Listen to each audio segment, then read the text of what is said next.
Friends, welcome. We'll continue. Sorry for the some issues were there. I was not online yesterday also, so hope you'll continue regularly this week. And my request is, please, I have some announcements to make also regarding our regular tutorials and all, whatever you add to the our blog, and some video tutorials also. But before that, let me just request you, please subscribe to our channel and press the bell icon so you'll be notified as and when we are adding tutorials, and we are frequently adding, and we are coming at 7:30 live also to discuss your questions, your doubts, your ideas, your feedbacks. So accordingly we modify it. So I request you, please tell your friends also to join, and we are continuing out with our technical discussion per just 10 minutes at 7:30 p.m. Indian Standard Time. So let's just move on, and friends, we'll start again the Python basics this time, not the library Kinter this time. So we'll go for Python basics. So that will help us in building further libraries and work on the library. So this basic tutorial, whatever you will I hope you will find it useful. So we'll extend it also. So tutorials plus live sessions, all those will continue. So you can interact with us whatever form you want. Before that, quickly I will just what you are continuing previous week, some PHP scripts we worked. So that I will just some extended those scripts a bit. So there was a PHP GD library which it used to create the graphics for our applications. So those, and also on the how to create PDF files in PHP. So in a browser you can work it. Now we'll continue that. I have some demos you to show. Let me just take you here. Yeah, you can see this URL is there on the description below. You can open this particular file.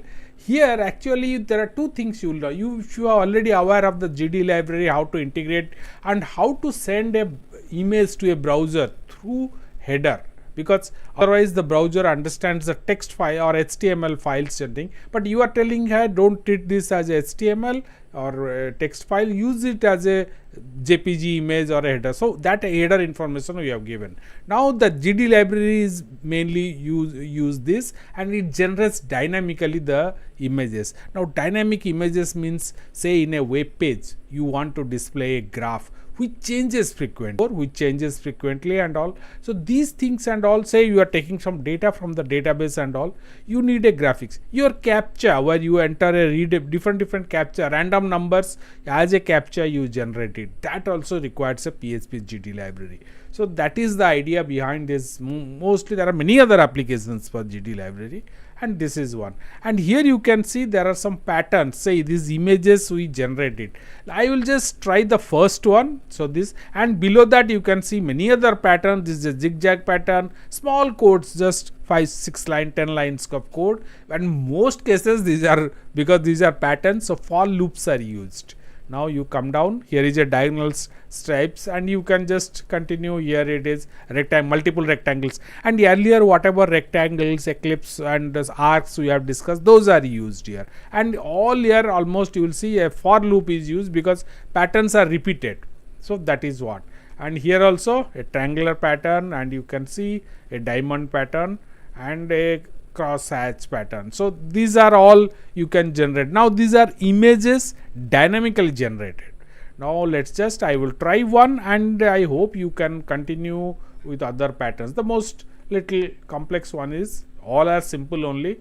I am just copying this, and already I have copied and made it ready for you here. Same code. Was this first line? It is as usual a header.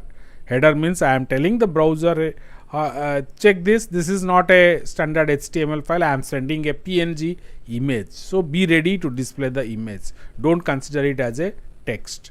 So that's the thing. Then I am specifying the dimension, rows, because it's a checkerboard, so rows are 8. You want change it, no problem. Width and height, each cell, because there are 8 rows, so what I am doing is 400 divided by 8. That's what. So dynamically I will get it. So this base, if these values are changed, then the cell width and height also will change. Now I am just creating a image with that particular width and height. Then to color I am allocating black and white. You want some other color, fine, change it here. Then I am looping through. See, I have to create row wise and column wise also. So in the initially internal for loop will create the columns and it alternately takes the black or white. So here you see I am modulus 2. Now what happens if it is division is, that means a particular color it will take. If it is modulus divide by 2 means 0, say it is second, third means it will black, fourth means again it will white, fifth means black. Based on that, actually if it is 0, that means it's a even number, then take white, or otherwise it take black. So it is just to create a alternate black and white. That is what the idea of here it is. So then I am just filling a rectangle. We have discussed that image filled rectangle. It takes the all the details here, cell width, and I fill with the color. Here it is the color. So in the rectangle, top x1 y1, bottom x2 y2. So that's the value and the color value I have given here. So that is how I create the multiple rectangles by filling with alternate colors. So I create the pattern, checker pattern. So PNG. Now I am just running this. Here I have already written. Okay, let me just, I will refresh it for you also. Here it is. Come down. So this is the, I am just refreshing. So okay, this is the picture I will get. Hope this is clear. You want to change the dimensions, whatever settings you change, and I hope that you can, all other patterns you can manage it. Now let me tell you to another area. As we are moving towards Python basics and we will go for the advanced studies and database integration and all. Recently I was experimenting with some codes and all. So at that time I found this particular site is widely useful. This happens to be a government of datas are available. Download whatever sample data in CSV format. You need to sign up for that and download the data. Now here is a pin code one I have downloaded for a particular state. But here what it did is in a one, suppose a area, block area or a sub district I can say. So there are many villages under one pin code. So once you download it, multiple rows comes, data comes. 4,000 I have downloaded one or two sets, so 4,000, 5,000. You can easily manage that. Download it in CSV file. What we will do is we will convert the data to either SQLite or MySQL database. Anyone will do. Then we'll apply the queries to give a user interface where you can just type, say your name of your village, you just want to type Banaras, say BAN, then automatically the drop down will give you matching drop down, like what the search, what people have searched, the drop down comes like that, it will come up and you can select. Then once you finalize the village name, then its pin code and address, state, district headquarter, all the details comes. There are many datas are there in this site. You can one by one you can experiment all that. So that's our friend. So let me just come back here. Yeah. So the key is you just try it, download the data and do some experiments. Because this is, I found that good amount of data is already available, so you can we will be using that. Let me just, preview is not coming.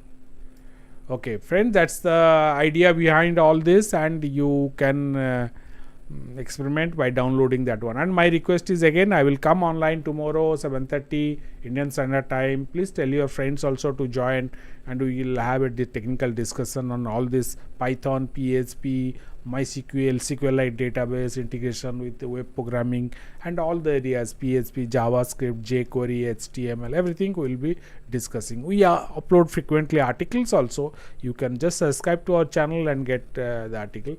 And we are again once again focusing on the basics of Python. Then we'll move towards data analysis and pandas, NumPy. Shortly we have discussed many things on Kinter. I don't think anywhere else that exhaustively anywhere else you will get it. Integrating database, handling colors, handling graphics, database, all the widgets, everything is available on Kinter. Like that, we will also discuss other libraries in Python, but for some days we'll focus on the basics. So hope those who are wants to strengthen their knowledge on the basic can join it regularly. I will be uploading some tutorials about the basic functions, very basic functions. What are the keywords, what key type of, what are the built-in functions, what are the user defined function, then class, object. These are in fact are common for all the languages, not necessarily Python, but the syntax changes. That's all, friends. So you hope you have enjoyed this, and tell your friends also. It's already 10 minutes. We come for 10 minutes only to give you updates about what is happening on our site and all. So thanks, friends. Thanks. Hope you will join us tomorrow also. Please subscribe and tell your friends also to join. Thank you, friends. Thank you for watching.